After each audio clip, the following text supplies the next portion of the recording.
नमस्कार दोस्तों। तो दोस्तों मैं हूं हिमांशु अग्रवाल और स्वागत है आपका हमारे यूट्यूब चैनल पर। दोस्तों आज की वीडियो आप लोगों के लिए बहुत ज़रूरी होने वाली है। आज की वीडियो में हम बात करने वाले हैं 10 नवंबर 2025 की उस घटना की जिसने दिल्ली को हिलाकर रख दिया। ठीक है, लाल किला रेड फोर्ट के पास एक कार में ज़बरदस्त धमाका हुआ। ये सिर्फ एक दुर्घटना नहीं थी, कोई एक्सीडेंट नहीं था, इसे आतंकवादी हमला माना जा चुका है। इस धमाके में कई लोगों की जान गई है, कई लोग घायल हुए हैं और पूरे देश की सुरक्षा की चिंता है वो बढ़ चुकी है। ठीक है, आज हम विस्तार से जानेंगे इसके बारे में, घटना कब और कैसे हुई, कौन इसका जिम्मेदार हो सकता है, जांच एजेंसियों ने क्या क्या खुलासा किया है और इस हमले को हमारे देश की सुरक्षा पर क्या असर पड़ता है। ठीक है, पहले जानते हैं धमाके का समय और जगह। घटना 10 नवंबर 2025 को हुई है, शाम करीब 6:52 पर। ठीक है, धमाका उस समय हुआ जब एक कार सुभाष मार्ग के ट्रैफिक सिग्नल पर आकर रुकती है, जो Red Fort metro station gate number 1 के काफ़ी नज़दीक है। ये इलाका पुरानी दिल्ली का काफ़ी व्यस्त, काफ़ी भीड़भाड़ वाला इलाका माना जाता है, इसलिए वहाँ वाहन, पैदल यात्री और दुकानें सब होती है। ठीक है, धमाके की तीव्रता इतनी थी कि आसपास कई कारों के अंदर आग भी लग चुकी है और विस्फोटक की आवाज़ दूर दूर तक सुनाई देती है।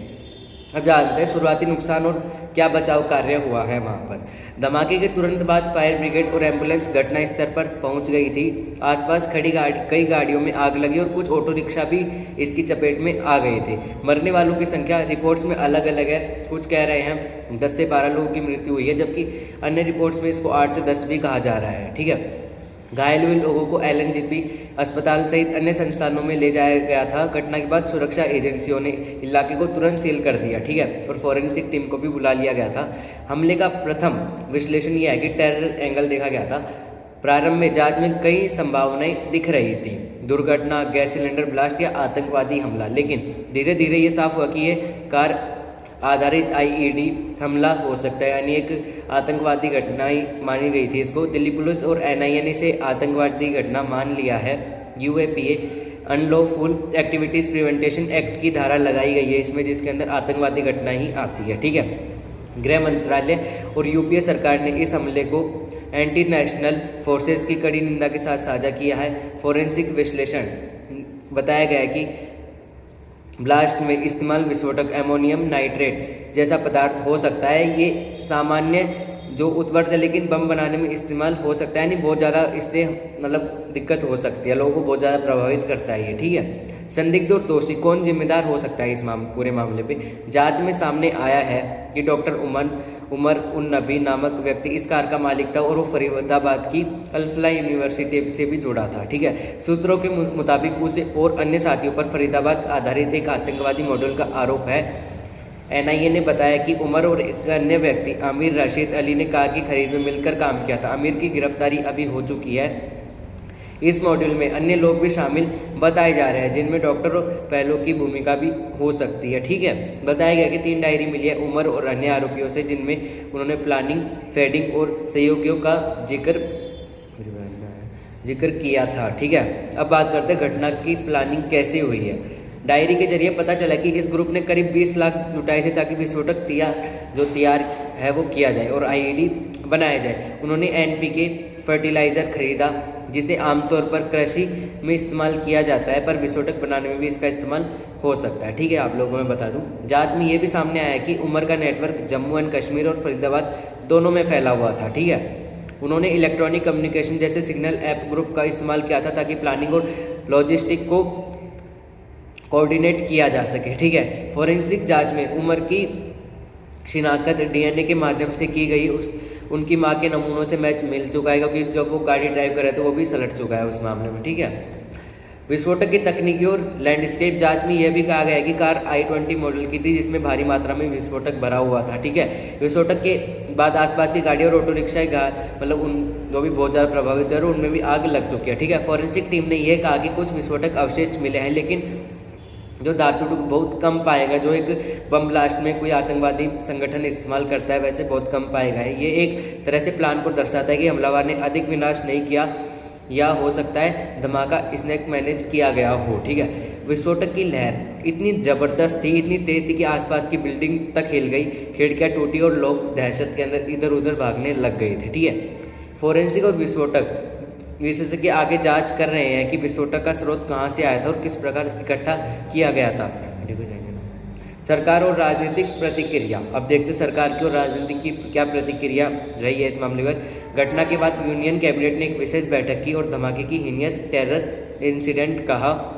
सरकार ने स्पष्ट किया कि हमलावरों, उनके सहयोगियों और स्पॉन्सरों पर उनको पकड़ना, उनको अरेस्ट करना, उनको कड़ी से कड़ी सजा दिलाना उनकी पहली प्राथमिकता है इस हमले के बाद, और आगे ना हो ऐसे हमले इस देश के अंदर।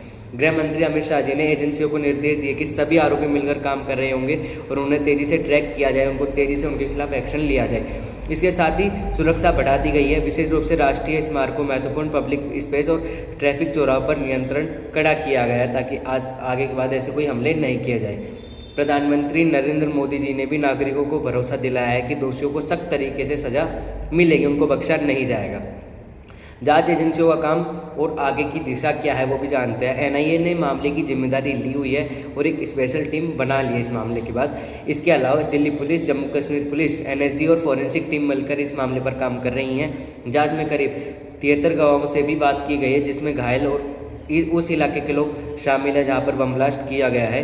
डीएनए, फिंगरप्रिंट, विस्फोटक अवशेष, मोबाइल डेटा, हर संभव कम्युनिकेशन और फिंगरप्रिंट तकनीक का उपयोग किया जा रहा है। एजेंसियाँ इस मामले को न केवल आतंकवाद की तरफ से देख रही है, बल्कि यह भी खोज रही है कि किसने वित्त पोषण किया, किसने ज्ञान दिया और किसने इसकी मदद की, कहाँ से इनको इकोनॉमिकली सपोर्ट मिला है, वो भी किस लोगों ने इनकी हेल्प किया अलग तरीके से भी, उनका भी उनको भी ढूंढ रही है। ठीक है, नागरिक और पब्लिक का क्या रिस्पांस रहा है इस हमले के बाद। दुनिया भर में रिपोर्ट्स और मीडिया ने इस धमाके को बहुत व्यापक रूप से कवर किया है। हर मीडिया ने कवर किया इसको। कई नागरिकों और सोशल मीडिया के यूजर्स ने सुरक्षा एजेंसियों की कार्रवाई की सराहना भी की है, लेकिन कुछ ने सुरक्षा चौक और पहले से अलर्ट न रहने पर भी सवाल उठाया। वो जाहिर सी बात है कि दोनों तरफ से सवाल उठते भी हैं। पुरानी दिल्ली के लोगों ने के मन में डर फैला हुआ है। वो पूछ रहे हैं कि अगर एक ऐतिहासिक और हाई सिक्योरिटी क्षेत्र में धमाका हो सकता है तो अन्य हिस्सों की सुरक्षा कैसी होगी। अगर दिल्ली जैसे जो देश की राजधानी है वहाँ पर ऐसे हमले हो सकते हैं तो देश के बाकी क्षेत्र में, बाकी एरिया में कैसी हालत की जा सकती है, इसका अनुमान लगाया जा सकता है। साथ ही कुछ विद्वानों और सुरक्षा एक्सपर्ट्स कह रहे हैं कि यह घटना हमला हमें आतंकवाद की नई शैली के बारे में चेतावनी देती है, जहां व्हाइट कॉलर पेशेवर आतंकवादी में मॉड्यूल सक्रिय हो सकते हैं। पब्लिक को यह संदेश दिया जा रहा है कि किसी भी संदेहास्पद गतिविधि में को तुरंत रिपोर्ट करना चाहिए और सोशल मीडिया पर अफवाहों से सावधान रहना चाहिए। जो आप लोगों को भी ऐसी वैसी अफवाहों के बारे में सतर्क रहना चाहिए, नहीं आना चाहिए। ठीक है, अब इससे आपको क्या क्या सीखना चाहिए, लेसन एंड इम्प्लीकेशंस क्या क्या हैं। पहली सबसे बड़ी सीख है, सतर्कता जरूरी है। ऐसे हाई प्रोफाइल पब्लिक इसमें सुरक्षा को मजबूत करने की ज़रूरत है। ठीक है, सेकंड चीज़ ये है, आतंकवाद अब सिर्फ पारंपरिक तरीकों से ही नहीं हो रहा, मॉडर्न नेटवर्क से हो रहा है। तो मॉडर्न नेटवर्क है प्रेजेंट टाइम में, उससे हो रहा है। पेशेवरों और डिजिटल कम्युनिकेशन का इस्तेमाल किया जा रहा है प्रेजेंट के टाइम पर। ठीक है, ऐसे आतंकवाद के लिए। थर्ड है, इंटेलिजेंस एजेंसियों को कानून प्रवर्तन में बेहतर तालमेल होना चाहिए ताकि ऐसे हमलों को पहले ही पकड़ लिया जाए, उनको नाकाम किया जाए। ठीक है, कामयाब किया जाए। फोर्थ चीज़ है, आम नागरिकों की भागीदारी भी मायने रखती है। संदिग्ध गतिविधियों, लोगों की रिपोर्टिंग, नागरिक जागरूकता, ये सब सुरक्षा ढांचे का हिस्सा है। ठीक है, अंत में हमें ये याद रखना चाहिए, ठीक है, कि आतंकवादी घटनाएं सिर्फ आतंकवादियों की लड़ाई नहीं होती, ये लोकतंत्र, सुरक्षा और नागरिक अधिकारों की जंग भी होती है। ठीक है, तो दोस्तों 10 नवंबर का ये धमाका सिर्फ एक ब्लास्ट नहीं था, ये हमारे देश की सुरक्षा व्यवस्था और भविष्य की चुनौतियों की एक बड़ी चेतावनी, एक बड़ी वार्निंग है। ठीक है, इस हमले से जो हमें मिली है। लेकिन साथ ही ये भी दिखाता है कि जब हमारी एजेंसियाँ पूरी लगन से काम करें तो वो दोषियों को पकड़ने में भी जरूर सक्षम है। और पकड़ भी लिए गए हैं, काफ़ी लोगों को अरेस्ट भी किया जा चुका है। अगर ये आपको थोड़ा सा भी नॉलेजेबल लगा हो तो लाइक जरूर करना, शेयर करना और कमेंट में अपनी राय जरूर देना, आप इस हमले के बारे में क्या कहना चाहते हैं। और चैनल को सब्सक्राइब कर लेना ऐसी अमेजिंग वीडियोस पाने के लिए। तो जय हिंद, जय भारत, नमस्कार।